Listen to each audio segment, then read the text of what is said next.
जय जगन्नाथ। ये हूँ केन्द्रापड़ा। केन्द्रापड़ा आपड़ यदि जाइना ताले निश्चय जातु।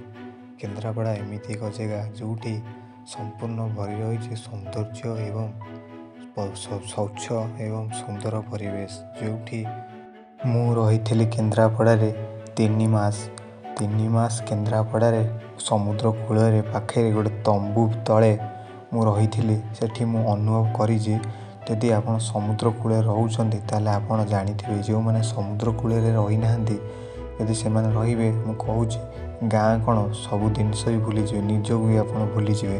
समुद्र कूल एमती गोटे पावर थाए फिलिंग्स गोटे थाए।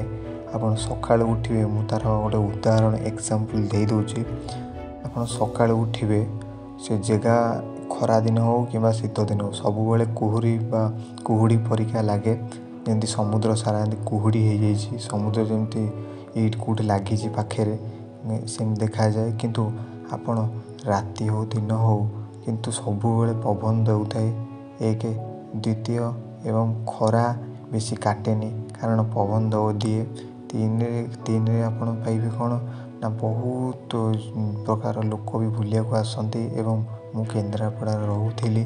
आपण मैंने वीडियो भी देखी मु गोटे पोस्ट करी से बहुत व्यूज जाइला एवं बहुत भी भल पाइबा मिलता। एवं आपण मैंने जेकोसी गोटे समुद्र तट आप बास करेंगे आप जापर कि महत्व कौन समुद्र कूल रही।